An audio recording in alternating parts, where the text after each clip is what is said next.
active voice and passive voice, present perfect tense.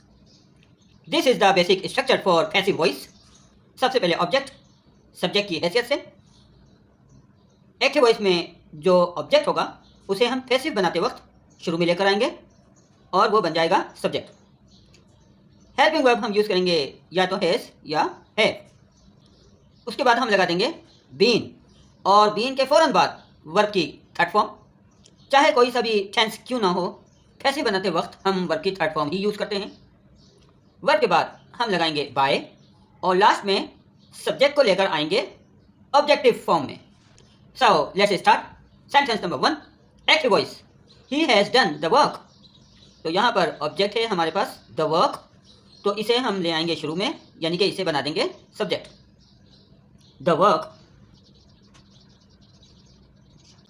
Singular noun है, तो इसलिए हम हेल्पिंग वर्ब यूज़ करेंगे हैज़। हेल्पिंग वर्ब के बाद बीन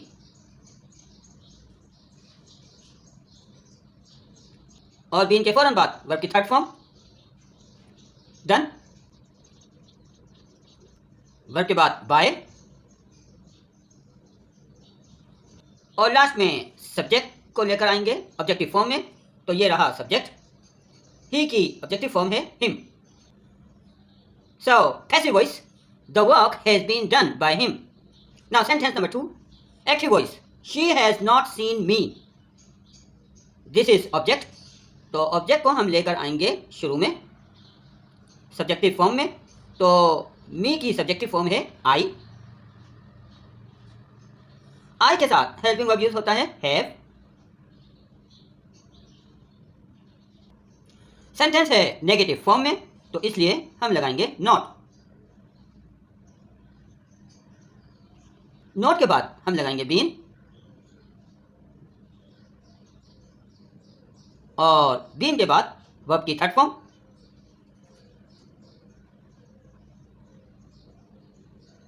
वर्ब के बाद बाय और लास्ट में सब्जेक्ट को बना देंगे हम ऑब्जेक्ट, तो ये रहा सब्जेक्ट। शी की ऑब्जेक्टिव फॉर्म है her. Passive voice, I have not been seen by her. Now, sentence number 3, active voice, has the child broken the toy? Interrogative form. तो सबसे पहले हम लाएंगे हेल्पिंग वर्ब, और हेल्पिंग वर्ब के लिए हम डिपेंड करते हैं ऑब्जेक्ट पर। ऑब्जेक्ट है द टॉय, यानी कि सिंगुलर नाउन, तो सिंगुलर नाउन के लिए हम यूज़ करते हैं हैज़। हैज़।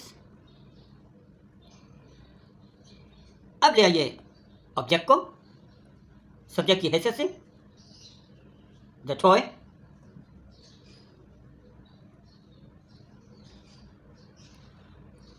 अब लगाएंगे हम बीन।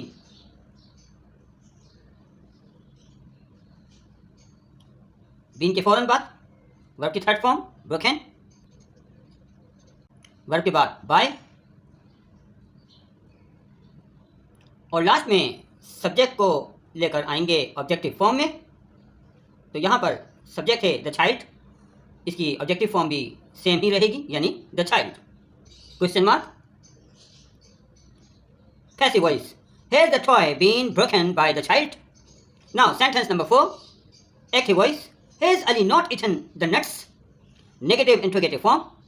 तो स्टार्ट करेंगे सेंटेंस हेल्पिंग वर्ब से, तो हेल्पिंग वर्ब को ले आएंगे शुरू में। यहाँ पर ऑब्जेक्ट है द नट्स, प्लूरल नाउन, तो इसलिए हम हेल्पिंग वर्ब यूज करेंगे हैव। हैव। अब ले आइए ऑब्जेक्ट को as the subject, the nuts. Negative interrogative form में है, तो अब हम लेकर आएंगे नॉट को, हैव द नट्स नॉट, और नॉट के बाद आप ले आइए बीन को।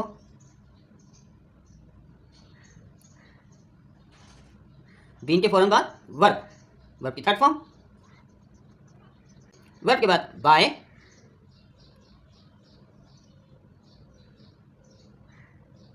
और बाय के बाद हम ले आएंगे सब्जेक्ट को as the object. Question mark. Passive voice, have the nuts not been eaten by Ali? Now sentence number 5, active voice, you have called him. सबसे पहले ऑब्जेक्ट को ले आएंगे सब्जेक्टिव फॉर्म में, तो हिम की सब्जेक्टिव फॉर्म है ही, और ही के साथ हेल्पिंग वर्ब यूज करेंगे हैज। हेल्पिंग वर्ब के बाद बीन, और बीन के फौरन बाद वर्ब की थर्ड फॉर्म, वर्ब के बाद बाय, और बाय के बाद हम ले आएंगे सब्जेक्ट को ऑब्जेक्टिव फॉर्म में, तो यू की ऑब्जेक्टिव फॉर्म तो यू ही होती है। He has been called by you. This is the passive voice. Now, sentence number 6. Active voice. I have not taken the exams.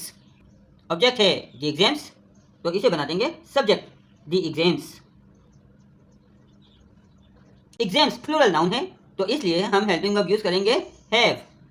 The exams have not. अब लगाएंगे been, और B के फौरन बाद verb की थर्ड फॉर्म टेकन, वर्ब के बाद bye, और बाय के बाद हम ले आएंगे सब्जेक्ट को ऑब्जेक्टिव फॉर्म में, तो आई की ऑब्जेक्टिव फॉर्म है me, by me. Passive voice, the exams have not been taken by me. Now sentence number 7, active voice, have they learned English? Interrogative form, तो स्टार्ट करेंगे हेल्पिंग वर्ब से। English, this is singular noun, तो हम use करेंगे has. Has English. अब लगा देंगे been, और बी के फौरन बाद वर्ब की थर्ड फॉर्म, वर्ब के बाद बाय, और बाय के बाद सब्जेक्ट को लेकर आएंगे ऑब्जेक्टिव फॉर्म में, तो दे के ऑब्जेक्टिव फॉर्म है them. Question mark. Passive voice, has English been learned by them? Now sentence number 8, active voice, have we not known them? Negative interrogative form, तो स्टार्ट करेंगे helping verb से, और helping verb के लिए हम depend करते हैं ऑब्जेक्ट पर, तो ऑब्जेक्ट को ले आएंगे सब्जेक्टिव फॉर्म में, तो देम की ऑब्जेक्टिव फॉर्म है दे, और दे के लिए तो हम यूज करते हैं हैव, दे, नॉट, नॉट के बाद लगा देंगे हम बीन, और बीन के फौरन बाद वर्ब की थर्ड फॉर्म नाउन, वर्ब के बाद बाय, और बाय के बाद हम ले आएंगे सब्जेक्ट को ऑब्जेक्टिव फॉर्म में, तो वी की ऑब्जेक्टिव फॉर्म है अस।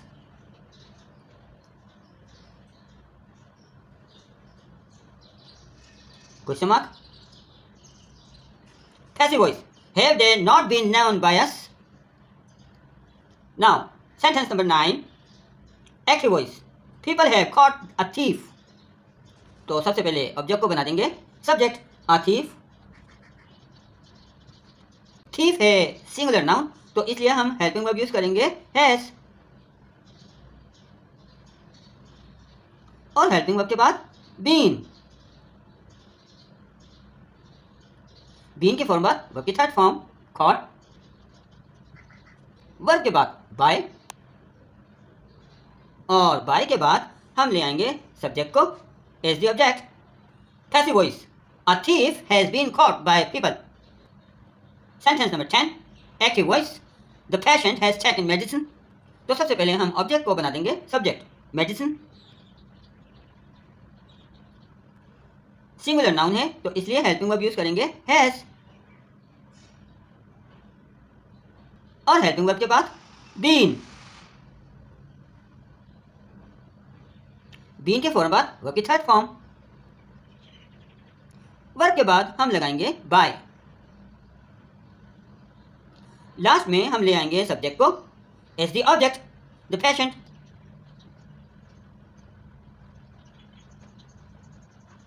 Passive voice, medicine has been taken by the patient.